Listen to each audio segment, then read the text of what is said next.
ओम श्री गणेशाय नमो। सप्तषट्शतमोऽध्याय।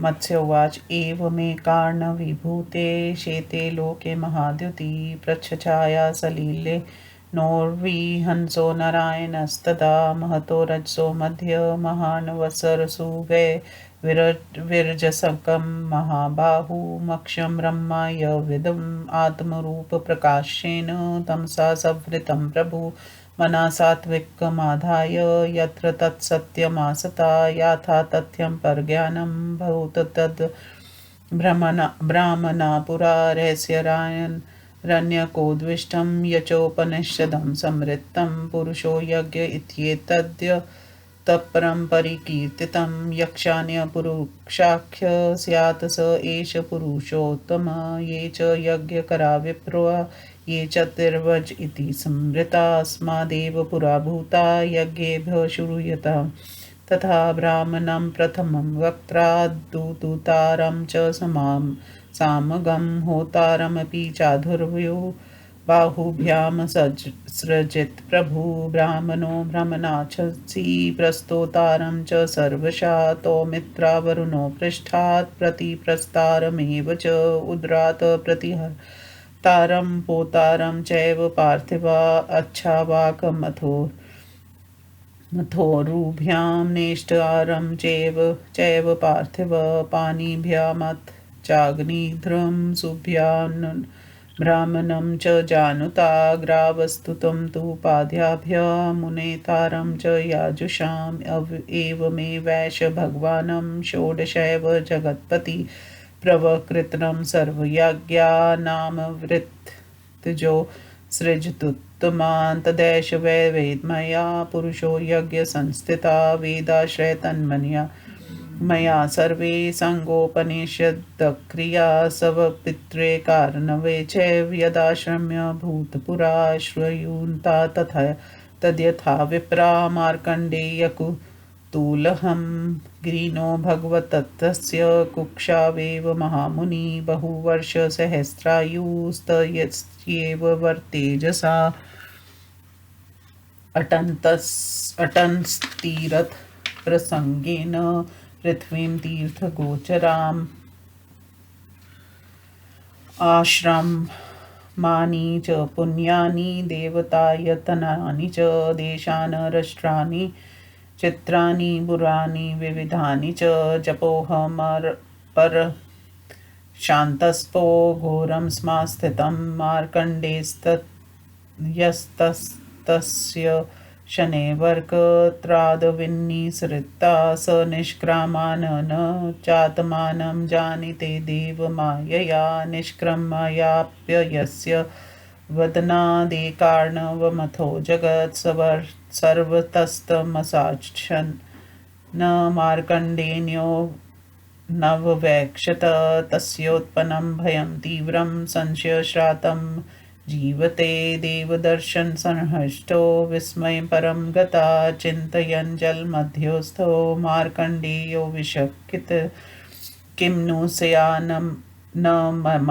चिन्तेयं मोहस्वप्नो नुभूयते व्यक्तमन्योतमो भावस्तेषां सम्भवा भावितो मम नाहीदृशं जगत् कलेशं युक्तं सत्यमर्हति नृष्टचन्द्राकपवने निष्टपर्वतभूतले कथमसदायदयं लोक इति चिन्तामवस्थिता ददर्श चापि पुरुषं स्वपन्तपर्वतोपमा सलिलधर्मथो मग्नं जीमूतमिव सागरे ज्वलन्तमिव तेजोभिर्गो युक्तमिव भास्करं शर्वयाया जाग्रतमिव भासन्तस्वन् सवेन तेजसा देवं दृष्टमिहायात को भवान्निति विस्मयात् तथैव स मुनिकुक्षिं पुनरेव प्रवेशिता सम्प्रविष्ट पुनः कुक्षिं मार्कण्डेयोऽति विस्मयात् तथैव च पुनर्भयो विजानन्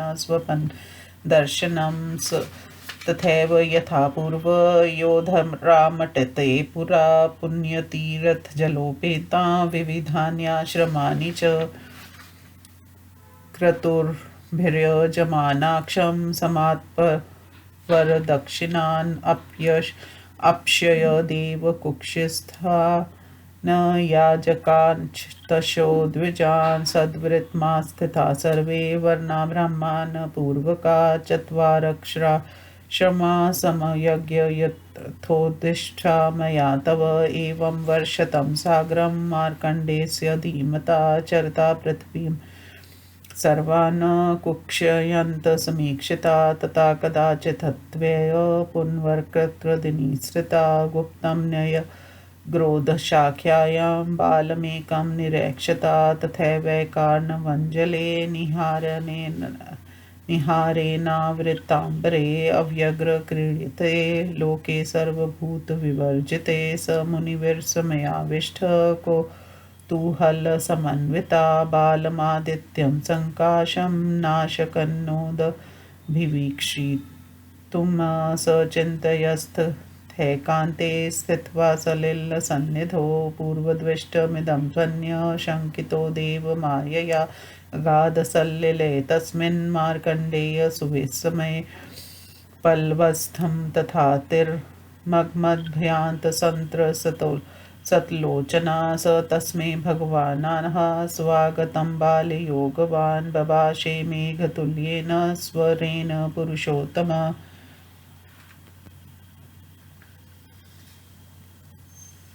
मा भयवर्तस्य न भेतव्यमिहेवायाहि मे निकितं मार्कण्डेयो मुनिस्त्वाः बालं तश्रं पीडित मार्कण्डेय उवाच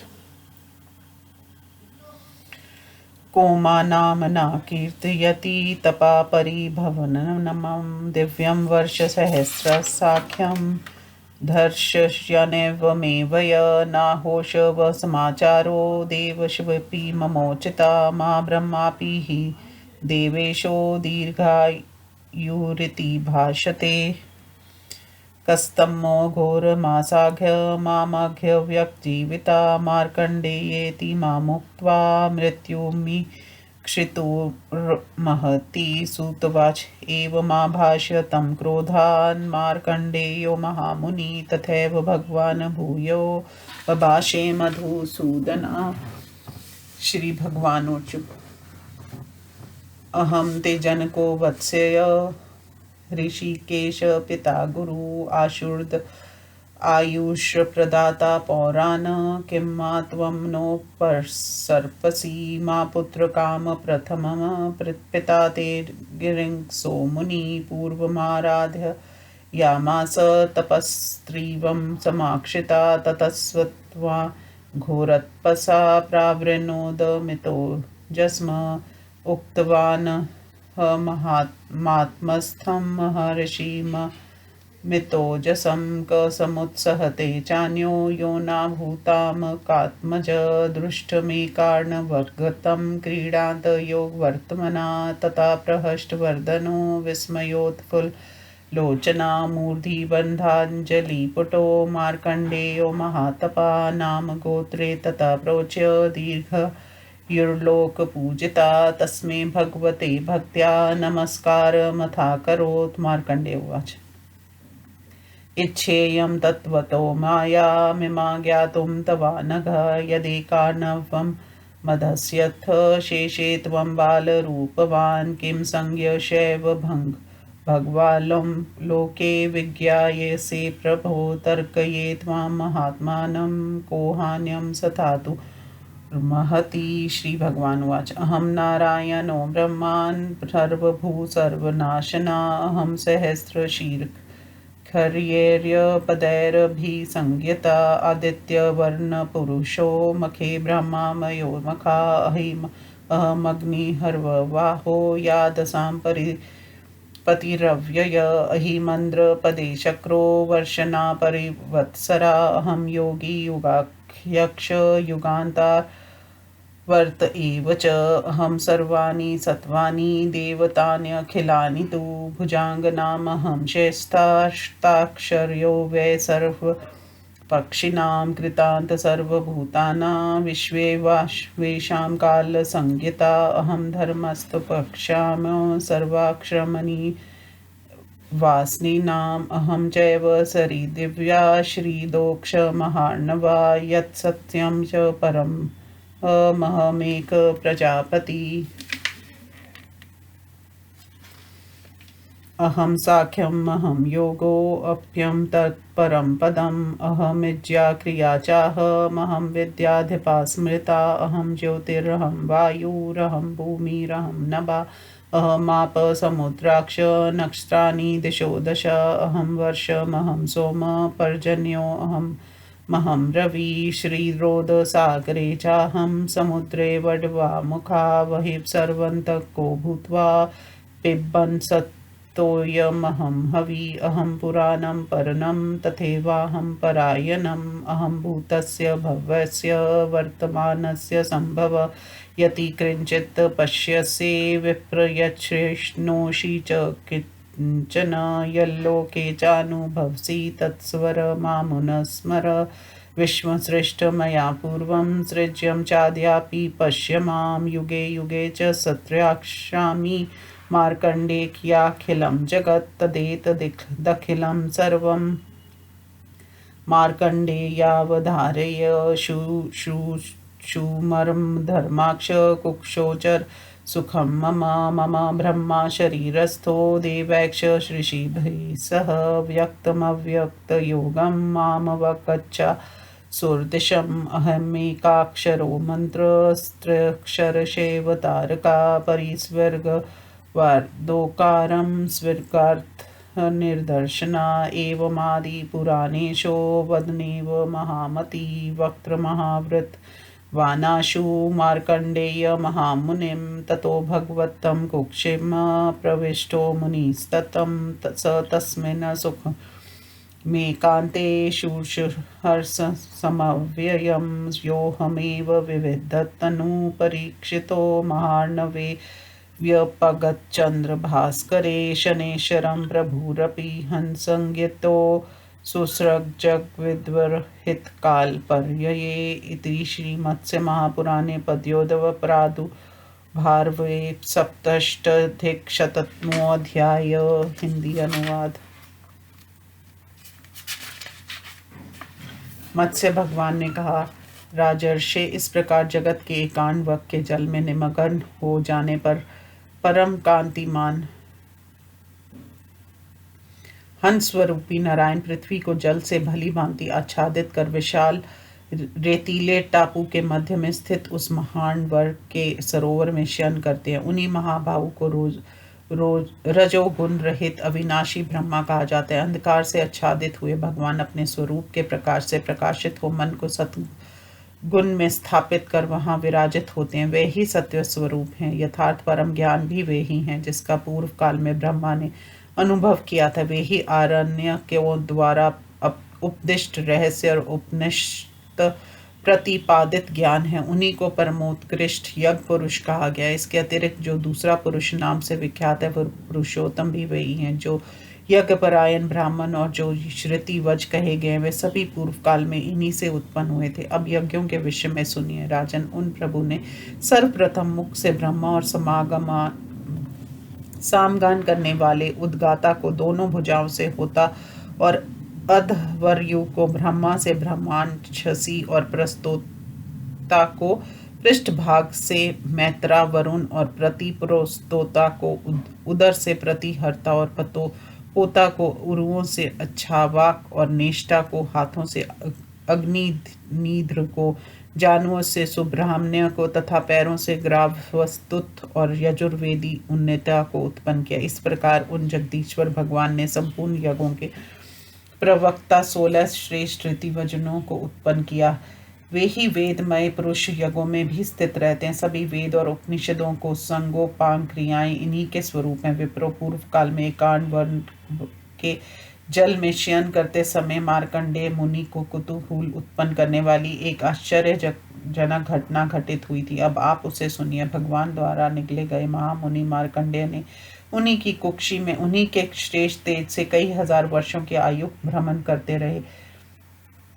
वह तीर्थ यात्रा के प्रसंग से तीर्थों को प्रकट करने वाली पृथ्वी, पुण्यमय आश्रमों, देव मंदिरों, देशों, राष्ट्रों और अनेकों रमणीय नगरों को देखते हुए जप और होम में तत्पर रहकर शांत भाव से घोर तपस्या में लगे हुए थे। तत्पश्चात मार्कंडेय ने मुनि धीरे धीरे भ्रमण करते हुए भगवान के मुख से बाहर निकल आए, किंतु देव माया के वशीभूत होने के कारण वे अपने को मुख से निकाला हुआ ना जान सके। भगवान के मुख से बाहर निकलने पर मार्कंडेय जी ने देखा कि सारा जगत एकांत वन के जल में निमग्न है और सब ओर अंधकार छाया हुआ है। ये देखकर उनके मन में महान भय उत्पन्न हो गया और उन्हें अपने जीवन में भी संशय दिखाई पड़ने लगा। इसी समय हृदय में भगवान का दर्शन होने से प्रसन्नता तो हुई, साथ ही महान आश्चर्य भी हुआ। इस प्रकार जल के मध्य में स्थित मार्कंडेय ने मुनि शंकित चित्त से विचार करने लगे कि यह मेरी आकस्मिक चिंता है या मेरी बुद्धि पर मोह छाया गया अथवा मैं स्वप्न का अनुभव कर रहा हूँ, परंतु ये तो स्पष्ट है कि मैं इनमें से किसी एक भाव का अनुभव तो अवश्य कर रहा हूँ, क्योंकि इस प्रकार कलेश से रहित जगत सत्य नहीं हो सकता। जब चंद्रमा, सूर्य और वायु नष्ट हो गए तथा पर्वत और पृथ्वी का विनाश हो गया, तब ये कौन सा लोक हो सकता है। वह इस प्रकार की चिंता से ग्रस्त हो गए। इतने में ही उन्हें वहां एक पर्वत सरीखा विशालकाय पुरुष शयन करता हुआ दिख पड़ा, जिसके शरीर का आधा भाग सागर में बादल की तरह जल में डूबा हुआ था। वह अपने तेज से किरण युक्त सूर्य की भांति प्रकाशित हो रहा था। वह अपने तेज से उद्भासित होता हुआ वह रात्रि के अंधकार में जागृत सा दिख रहा था। तब मार्कंडेय ने मुनि आश्चर्य युक्त से हो उस देव को देखने के लिए ज्यों ही उसे निकट जाकर बोले, आप कौन हैं, त्यों ही उसने पुनः उन्हें अपनी कुक्षी में समेट लिया। पुनः कुक्षी में प्रविष्ट हुए मार्कंडेय को परम विस्मय हुआ। वे ब्रह्मा जगत को पूर्ववत स्वप्न दर्शन ही मान रहे थे। वे उस कुक्षी के अंतर्गत जैसे पहले पृथ्वी पर विचरण कर रहे थे, उसी प्रकार पुनः भ्रमण करने लगे। उन्होंने पुण्य में तीर्थ जल से भरी हुई नदियों,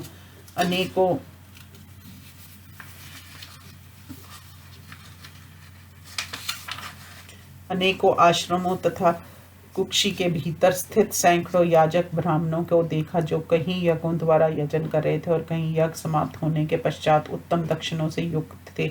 जैसा मैंने तुम्हें पहले बतलाया है, उसके अनुसार ब्राह्मण आदि सभी वर्णों तथा चारों आश्रम के लोग सम्यक प्रकार से सदाचार का पालन कर रहे थे। इस प्रकार बुद्धिमान मार्कंडेय के 100 वर्षों से भी अधिक काल तक समूची पृथ्वी पर भ्रमण करते रहने पर भी उन्हें उस कुक्षी का अंत ना दिख पड़ा। तत्पश्चात किसी समय वह पुनः उस पुरुष के मुख से बाहर निकल आए। उस समय उन्हें बरगद की शाखा में छिपे हुए एक बालक को देखा, जो उसी प्रकार के एकांत वक्त में जल में यद्यपि आकाश निहार से आच्छादित था तथा जगत समस्त प्राणियों से शून्य हो गया था, तथापि निश्चिंत भाव से खेल रहा था। ये देखकर मार्कंडेय ने मुनि आश्चर्यचकित हो गए। उनके मन में उसे जानने के लिए कुतूहल उत्पन्न हो गया, किंतु वे सूर्य के समान तेजस्वी उस बालक की ओर देखने में असमर्थ हो गए। जब जल के निकट एकांत स्थान में स्थित होकर विचार करते हुए मार्कंडेय जी देव माया के प्रभाव से संशयित हो उसे पहले देखा हुआ मानने लगे। परम विस्मित हुए मार्कंडेय ने उस उत्थान जल में तैरते हुए कष्ट का अनुभव करने लगे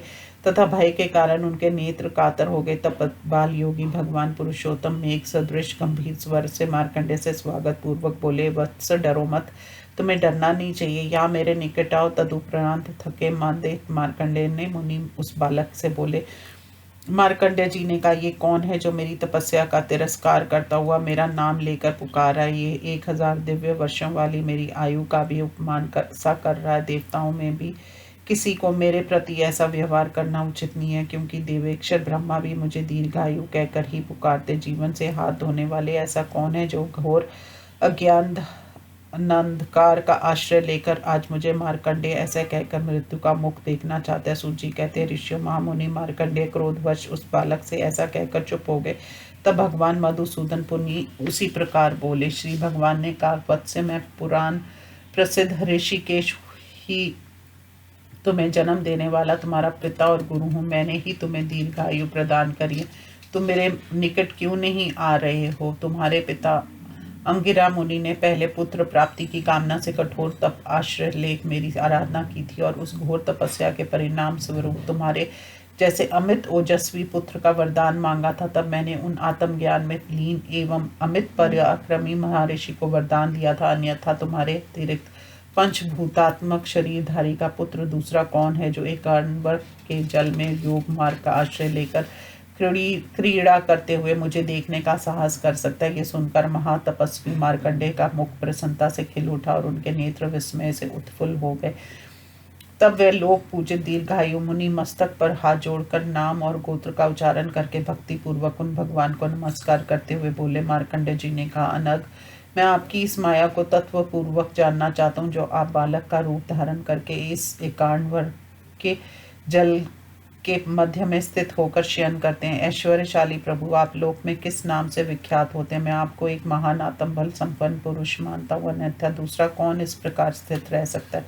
श्री भगवान बोले, ब्राह्मण, मैं सभी प्राणियों को उत्पन्न करने वाला तथा सब विनाशक नारायण हूँ, जो सहस्त्र शीर्ष आदि नामों से अभिहित होता है वह मैं ही हूँ। मैं ही आदित्य वर्ण पुरुष और यज्ञ में ब्रह्मामय यज्ञ हूँ। मैं ही हव्य को वहन करने वाला अग्नि और जल जंतुओं का अविनाशी स्वामी हूँ। इंद्र पर स्थित रहने वाला इंद्र तथा वर्षों में परिवत्सर मैं ही हूँ। मैं ही योगी युग नाम से प्रसिद्ध और युगों का अंत करने वाला हूँ। समस्त प्राणी और संपूर्ण देवता मेरे ही स्वरूप है। मैं सर्पों में शेषनाग और संपूर्ण पक्षियों में गरुड़ हूँ। मैं सभी प्राणियों का अंत करने वाला तथा लोगों का काल हूँ। चारों आश्रमों में निवास करने वाले मनुष्यों का धर्म और तप मैं ही हूँ। मैं दिव्य नदी गंगा और दूध रूपी जल से भरा हुआ महासागर हूँ। मैं परम सत्य हूँ, वह मैं ही हूँ। मैं ही एकमात्र प्रजापति हूँ।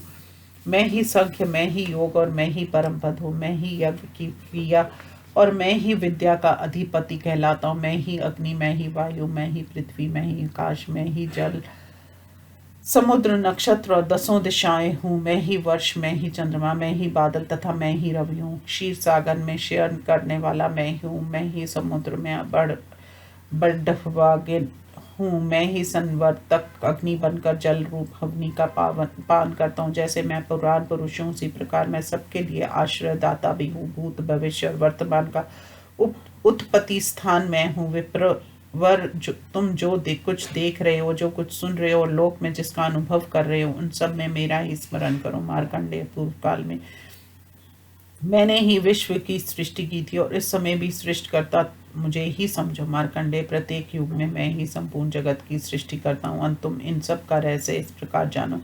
यदि तुम मेरे धर्मों को सुनना चाहते हो तो तुम मेरी कुक्षी में प्रवेश करके सुखपूर्वक विचरण करो। देवताओं और ऋषियों के साथ ब्रह्मा मेरे शरीर में विद्यमान है। मुझे ही व्यक्त, प्रकट और अव्यक्त अप्रकट योग वाला तथा असुरों का शत्रु समझो। मैं ही एक अक्षर तथा 3 अक्षरों वाला तारक मंत्र हूँ। त्रिवर्ग से परे तथा त्रिवर्ग के अभिप्राय को निर्दिष्ट करने वाला ओंकार मैं ही हूँ। आदि पुराणेश महाबुद्धिमान भगवान इस प्रकार कह ही रहे थे कि उन्होंने शीघ्र ही मुनि मार्कंडेय को अपने मुकुट में समेट लिया। तदंतर मुनि श्रेष्ठ मार्कंडेय भगवान की कुक्षी में प्रविष्ट हो गए और उस एकांत स्थान में अविनाशी हंस धर्म को सुनने की इच्छा से सुखपूर्वक विचरण करने लगे।